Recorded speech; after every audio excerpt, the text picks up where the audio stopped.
Representation is something that Night in the Woods does particularly well. It doesn't just address major issues, it prominently features characters who are dealing with those issues. With May, we see firsthand the struggles of a person living with mental illness. Greg and Angus's arc covers the hardship of openly gay couples living in the more conservative corners of America. Bee's backstory touches on grief, loss, and the economic responsibilities people who lose their parents when they're young are often faced with. As the game goes on, the question of who can be considered a contributor to society comes into play. Characters like Pastor K would argue that everyone contributes to their community in some way, even if they aren't raising a family or holding down a 9-to-5. The city council, on the other hand, has a far more narrow opinion on this matter, arguing that only hardworking individuals have a place in Possum Springs. The cult takes this a step further, going so far as to target those they deem to be non-contributors.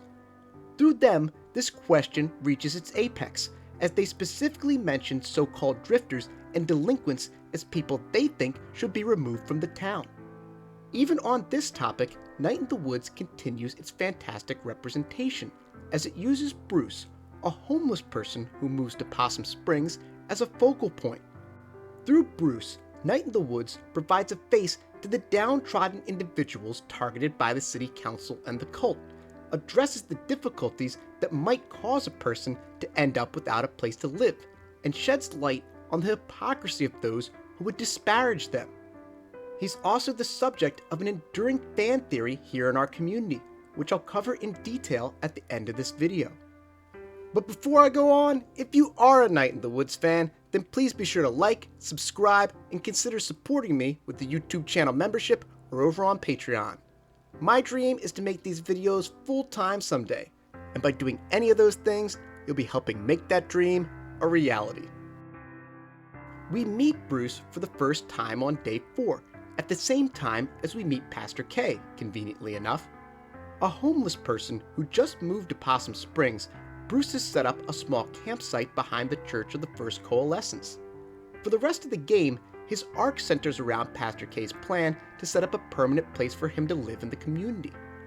Generally speaking, Bruce is appreciative of Pastor K's efforts, but he's not a big fan of all the trouble that comes along with it. It's clear that he feels bad about the amount of work she's putting in on his behalf, about the lengths she goes in her attempt to establish a homeless shelter. On day 5, the city council pays Bruce a visit. They check out his setup and throw some clearly sarcastic remarks his way. The whole scene is rather dehumanizing. I don't think it's an exaggeration to say that they treat Bruce like a zoo animal. Look over there, Andrew. It's a real live homeless person. By St. Rubello, it is. I wonder if he smells like reefer. Let's ask him how he built this little tent of his. Colleen even asks Bruce if he would describe himself as a drifter, which, of course, is the very same language used by the cult. Take a look back at my video on the city council for my thoughts on that one. From there, the heavy lifting for Bruce's situation takes place on Pastor K's end, as she tries to get the council to listen to her proposal. But along the way, daily check-ins with Bruce lead to some interesting nuggets of information. After his meeting with the council, May asks Bruce for his story, and though he does respond, his answers are both brief and noticeably evasive. He says that he came from northeast of Possum Springs, and that he worked a number of different blue-collar jobs, including on railroads, construction, and in mines.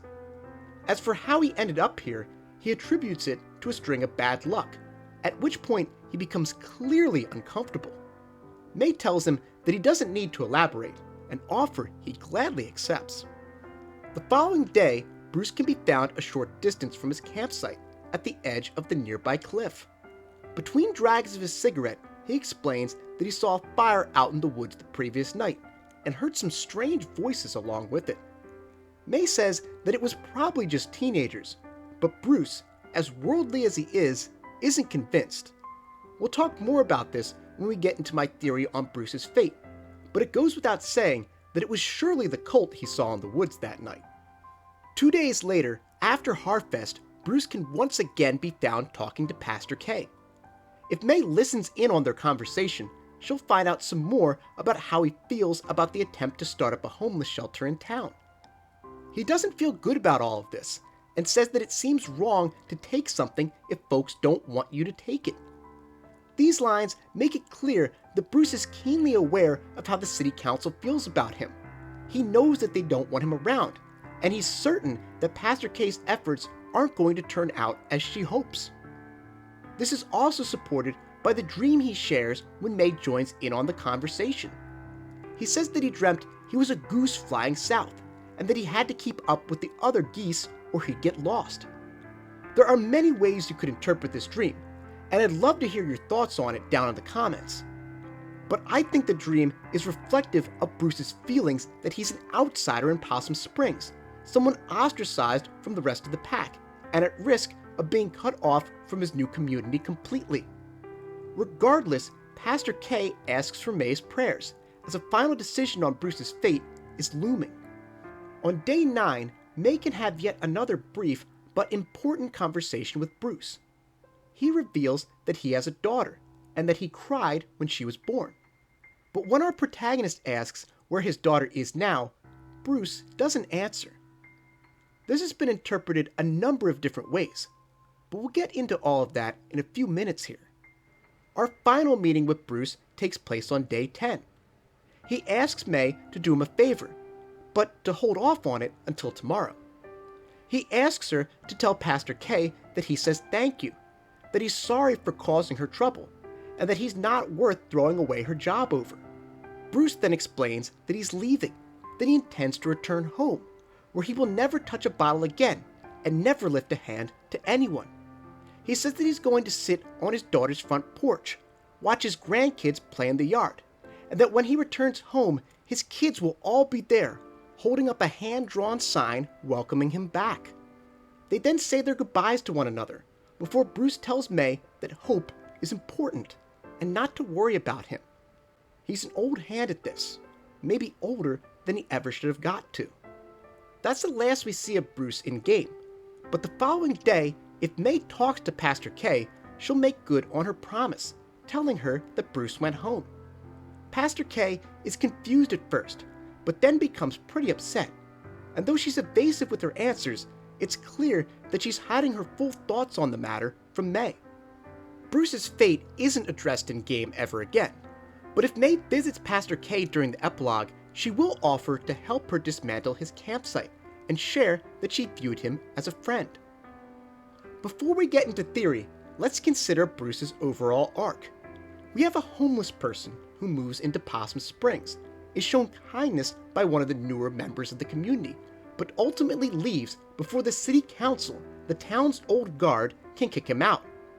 He is, first and foremost, a representation of the struggles of the less fortunate members of society, homeless people, and others who've suffered, as he puts it, a string of bad luck. At the end of the game, during May's final confrontation with the cult, the question of who can be considered a contributor to society comes into focus. The cult feels that people like Bruce, people who they call drifters, don't have any value and deserve to be sacrificed to the black goat for the good of everyone else. Bruce gives a voice to these types of people in a way no one else does. Sure, May meets other so-called drifters, like Germ's crust punk friends, but she's much closer with Bruce than she is with them. She can talk to Bruce on multiple occasions, and in the epilogue, she'll describe him as a friend. Thus, I think it's safe to say that when we're down there in the mines with the cult, and they're disparaging the downtrodden members of society, Bruce is among the people that the developers want us to have on our minds. But Bruce doesn't just give a voice to homeless people, he gives a voice to the kinds of hardships that cause folks to end up in such an unfortunate position. Bruce's past is unclear, but reading between the lines, we can piece a few things together. Based on his line about how he intends to never touch a bottle nor raise a hand to anyone ever again, we can infer that Bruce probably struggled with alcoholism and physical aggression.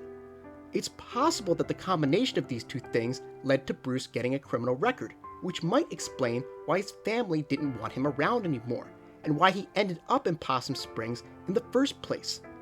Homeless people are often folks who have struggled with substance abuse and are almost always estranged from their families. So by giving Bruce this type of backstory, the developers are authentically portraying people who have ended up in this kind of situation. At the same time, I wouldn't say that the developers let Bruce's homelessness or the struggles of his past define him, which is important. Just like they do with May's father, who is a recovering alcoholic, they allow us to see Bruce as a whole person, not just his prior difficulties. Though his arc may center around the conflict between Pastor K and the city council over starting a homeless shelter, he's still a fully realized character who can talk with May about a variety of topics, including the weather and the changing of the seasons. And judging from the thought bubbles above his head, he spends much of his free time thinking about hot dogs. Pretty relatable, if you ask me. Now, with all of that said, let's get to the elephant in the room, the theories about Bruce. Before I go any further, let me be very clear that we're about to discuss the topic of suicide. If you need to take a break or step away from the video entirely to protect your own mental health, please do so. As someone who struggled with it in the past, these conversations are never easy, no matter how far removed we may be from our darkest hours. So please proceed with caution, and if you need to, be sure to reach out to a trusted friend or a mental health professional. It is a common theory in the Night in the Woods community that Bruce did not go home, but instead committed suicide. Many have interpreted the fact that Bruce declines to respond when asked where his daughter is to mean that his daughter is dead. So when Bruce says that he's going to sit on his daughter's porch and watch his grandbabies grow up, it's not just wishful thinking, it's an impossibility. The same is true of his statement about how his family will be waiting for him at the train station. If his daughter's gone, then that simply can't happen. Thus, when Bruce says that he's going home, many have theorized that he's not talking about going to his literal home, but to heaven, where he can finally be reunited with his deceased family members. Supporting evidence for this theory includes the fact that Bruce can be found standing beside the cliff on day 6, that the game's music mysteriously stops when you reach that part of the map, the only place in Possum Springs where this happens, and that one of the last things he says to May is that he's older than he ever should have got to. And I'd be lying if I said that I didn't come away from my first playthrough of the game agreeing with these theories and believing that Bruce had indeed committed suicide. But there is one thing that, depending on your point of view, might shut down all of this speculation: the words of Scott Benson. If you look into Bruce's fate on just about any corner of the internet, from Steam forums to Reddit pages, you'll eventually find someone who states that Benson himself says that Bruce did not commit suicide. I'd seen this claim repeated so much that I was concerned that it might be hearsay, and thus I didn't want to repeat it here unless I found the actual source. Fortunately, two different people, CalvinBall05 on Reddit and This Is Audio on Steam, posted the quote from Benson, which comes from an exclusive Q&A with Kickstarter backers. According to Benson, in response to a question about whether or not Bruce committed suicide, quote, "Not going to do a lot of post-game lore here, but as far as I know, no, he did not." So Benson, who wrote the entirety of Night in the Woods along with his wife Bethany Hockenberry, says that Bruce did not take his own life. And despite the fact that he doesn't want to comment on many post-game events, he considered this particular inquiry important enough to respond to, which, if you ask me, says a lot about how strongly he feels about this. For many of us, that is a definitive statement on the matter, and the only evidence we'll need to accept that Bruce is indeed still alive at the end of the game. If the lead writer says he didn't commit suicide, then he didn't commit suicide. However, it's important to note that Benson's statement is not an absolute. He prefaces it by saying, "as far as I know," which seems to be his way of admitting that Bruce's fate is open to interpretation. And regardless, when it comes to literary analysis, which is primarily what we do here on this channel, there are schools of thought that accept a writer's interpretation of their own work, and those that throw it out entirely. A famous example of this is A Clockwork Orange, which author Anthony Burgess distanced himself from because he felt it was so wildly misinterpreted by fans and critics alike. Once a creative endeavor is out in the open, some would argue that it ceases to be in the mind of the author at all, and becomes something that can be analyzed and dissected by the public in whatever way they choose. My own analysis series on the cult does some of both, combining what the text says explicitly and what we know about the opinions of those who created the game. So, to put it succinctly, simply because a writer interprets their own work a certain way doesn't mean you need to share their point of view. If you, personally, came away from your final conversation with Bruce feeling that he did commit suicide, then no one is going to stop you. Now, all of that leads to a final question here. What do I think happened to Bruce? Well, again, this is just my interpretation. I'm just one member of the community, a member of the community who happens to have a YouTube channel. So just like you don't have to accept Scott Benson's take, you certainly don't have to accept mine. But I don't think that Bruce committed suicide, for several reasons. First, there are many possible explanations for why Bruce doesn't respond when May asks him where his daughter is. They might simply be estranged. Bruce's dialogue hints that he struggled with alcoholism and aggressive outbursts in his past, so it's possible that the answer to May's question is not that his daughter is dead, as some have suggested, but that his daughter is back home, where he is no longer welcome. This would also explain why Pastor K reacts the way she does the following day when May tells her that Bruce is going home.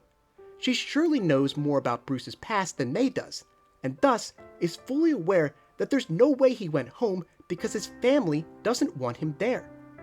In turn, this helps explain why Bruce is homeless in the first place, because not even his relatives were willing to take him in after his string of bad luck. As for his statements to May on the day he leaves, I can understand why some folks would interpret what he says here as evidence that he intends to take his own life so he can see his family in heaven. Everything he says here is incredibly sardonic, and this only increases as the conversation goes on, as it goes from talking about watching his grandbabies play from his daughter's front porch to how his entire family will be waiting for him at the train station with a homemade sign. Even if I'm right, and Bruce is simply estranged from his family, his statements here are pure fantasy. There's no way his family would be this excited for him to return home after everything that's happened between them.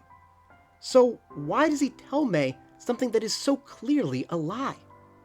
Well, folks, we sometimes forget that as much as we love May, she is a very naive and gullible person. Bruce, on the other hand, is very street smart. He picks up on the presence of the cult in the woods and correctly predicts that Pastor K is about to lose the vote at the city council meeting. So he is probably aware of May's own personality flaws and knows that if he tells her that he's going home and makes up some bullshit about how his family will be overjoyed to see him, then she'll buy it hook, line, and sinker. And she does. She even waits to tell Pastor K until the following day, just as he requested. As I see it, the critical part of this conversation is not the fantasizing he does about returning home, but what he says at the very end, when he tells May not to worry about him because he's an old hand at this. He isn't going home. He's going to do the same thing he always does when people start to target him, and move somewhere else. And to be clear, if Bruce had stuck around, he certainly would have been targeted by the cult. With the city council voting down Pastor K's plan to start up a shelter, he would have been a prime target for the murderous uncles, who he had already spotted out in the woods back on day 6. While we're speculating, I doubt they were in the process of sacrificing someone, and were instead engaging in one of their other rituals, as theorized by Disbrony, one of this channel's Hall of Fame commenters. My belief that Bruce didn't commit suicide is also supported by the conversation between May and Pastor K during the epilogue. They say that they miss Bruce, and that he was a friend to both of them, but they certainly don't talk about him like you would someone who took their own life just a few days earlier. But for me, the biggest reason that I don't think Bruce committed suicide is the fact that it just doesn't make sense thematically. As I said during my analysis of Bruce's character, one of the best things about Night in the Woods is the way it authentically represents the issues it presents. The game discusses mental illness, so we meet characters who live with mental illness. The game covers the economic struggles of Rust Belt America, so we meet people who are having financial trouble in Rust Belt America. It would be very out of character for the developers to have a character commit suicide and then never address it in the game. Night in the Woods leaves plenty of things open to interpretation, like whether the events of the ending really happened at all, or if some of it is just in May's head. You guys know my take on all of that, but the idea that it's all just a big imagined metaphor is a valid take on the conclusion. The question of whether or not Bruce took his own life, however, is not the same thing. If it happened, I'm confident in saying that it's something they would have covered in detail, the same way they do every other major issue they confront. But that's just my opinion. What do you guys think? Feel free to let me know down below. I always love reading your theories, and even though this channel is growing in size, I'm still trying to respond to as many comments as I can. Either way, be sure to take care of yourself after this discussion, as suicide is never a subject that should be taken lightly. Thanks for watching. Big thanks to Wolf.Godwin and Jordi Jaen Moreno for providing the music for these videos and the art for my channel. Huge shout out to James Pruitt, Raven Lampkin, Corey Matson, Gustavo Balabi, Lil Caesar, Reed, and Pathonian, who get early access to these videos thanks to donations of $5 to $10 a month. See you guys next time!